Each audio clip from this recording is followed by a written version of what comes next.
Hello student, आज मैं BVM के यूनिवर्सिटी का सेमेस्टर 1 का हिस्ट्री ऑनर्स का प्रश्न लेकर आई हूँ जो बहुत इम्पॉर्टेंट है। मैंने आपको लास्ट लेक्चर में बताया था कि स्रोत दो प्रकार के होते हैं, एक साहित्यिक स्रोत, एक पुरातात्विक स्रोत। साहित्यिक स्रोत को मैंने उस वीडियो में डिफाइन कर दिया था अच्छे तरीके से। आप नहीं देखे हैं तो जाकर देख लें। और अब मैं इस वीडियो में पुरातात्विक स्रोतों के बारे में बताऊंगी। प्राचीन भारतीय इतिहास के पुरातात्विक स्रोतों का वर्णन करें। यह बहुत इम्पोर्टेंट क्वेश्चन है।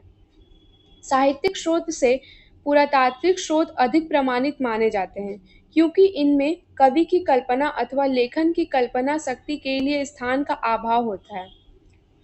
ठीक है। इसके साथ ही जहाँ पर साहित्यिक स्रोत मौन है, वहाँ पुरातात्विक स्रोत वस्तु स्थिति को स्पष्ट करते हैं। प्राचीन भारतीय इतिहास के विषय में जानकारी देने वाले प्रमुख पुरातात्विक स्रोत निम्नलिखित हैं। अभिलेख, स्मारक, मुद्राएं, कलाकृति एवं मिट्टी के बर्तन। अभिलेख प्राचीन भारतीय इतिहास पर प्रकाश डालने वाले स्रोतों में सर्वाधिक महत्वपूर्ण एवं प्रामाणिक स्रोत अभिलेख है, क्योंकि अभिलेख समकालीन होते हैं। जिस राजा अथवा राज्य के विषय में अभिलेख पर लिखा होता है, अभिलेख की रचना भी उसी राजा के शासनकाल के समय की गई होती है, अतः उस तथ्य के सत्य होने की संभावना अधिक होती है। ठीक है। अभिलेखों से तत्कालीन राजनीतिक एवं धार्मिक स्थिति पर विशेष रूप से प्रकाश पड़ता है। इसके अतिरिक्त राज की सीमाओं का निर्धारण, राजाओं के चरित्र एवं व्यक्तित्व के विषय में भी ये जानकारी उपलब्ध कराते हैं। अभिलेख तत्कालीन कला को भी प्रदर्शित करते हैं। ठीक है। अब हम लोग पढ़ेंगे स्मारक के बारे में। प्राचीन भवनों, मूर्तियों एवं भग्नावशेषों का भी भारतीय इतिहास में विशेष महत्व है।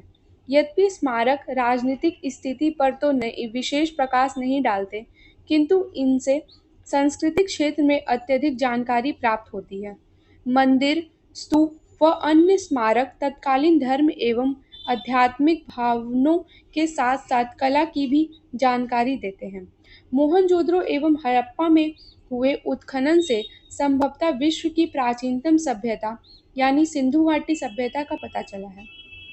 तक्षशिला में हुए उत्खनन से पता चलता है कि नगरीय कम से कम 3 बार बनी व नष्ट हुई। पाटलिपुत्र में हुए खुदाई से मौर्य के विषय में अनेक नवीन तथ्य प्रकाश में आए हैं। इसी प्रकार से कई ऐसे चीज है जिसको हम आदि देकर संबोधित कर सकते हैं। मूर्तियां, मुद्राएं प्राचीन भारत पर प्रकाश डालने वाले पुरातात्विक स्रोतों में मुद्राओं का विशेष स्थान है। मुद्राएं तत्कालीन राजनीतिक, धार्मिक, आर्थिक स्थिति पर, कला पर विशेष रूप से प्रकाश डालती है। विजय गोखले ने मुद्राओं के महत्व पर प्रकाश डालते हुए लिखा है कि सिक्के अत्यंत बहुमूल्य होते हैं क्योंकि इसके बिना विश्वसनीय इतिहास की रचना प्रायः असंभव है। मुद्राओं से निम्नलिखित जानकारी मिलती है। मुद्राएं कई प्रकार के होते हैं, जैसे मुद्राओं से हमें कई प्रकार की जानकारी मिलती है। आर्थिक स्थिति, तिथि क्रम निर्धारण करना, धार्मिक स्थिति, कला का प्रकाश, सीमाओं का निर्धारण करना, नवीन तथ्यों को प्रकाश में लाना, विदेशों से संबंध। आर्थिक स्थिति, मुद्राओं से तत्कालीन धार्मिक स्थिति पर प्रकाश पड़ता है।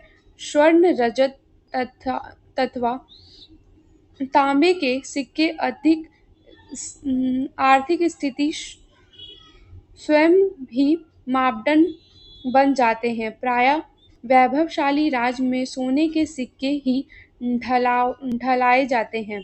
वह आर्थिक स्थिति कमजोर होने पर ही क्रमशः चांदी व तांबे अथवा मिश्रित धातु के सिक्के का प्रचलन होता है। इसमें यह बताया जा रहा है कि अगर राजा की स्थिति मजबूत होती है तो वह स्वर्ण यानी सोने के सिक्के अपने राज्य में चलाते हैं, और अगर राजा आर्थिक स्थिति अगर राजा की कमज़ोर होती है, तो वो चांदी के सिक्के या फिर मिश्र धातु के सिक्के का प्रचलन करते हैं। ये इसमें बताया गया है। तिथि क्रम का निर्धारण। मुद्राओं पर अंकित तिथि से उन मुद्राओं को जारी करने वाले शासक की तिथि के विषय में पता चलता है। मुद्राओं पर जो अंकित तिथि होती है, उससे हमें उस जो शासन होते हैं, उस समय जिस शासन चल रहा होता है जिनका, उनके विषय में हमें पता चलता है। धार्मिक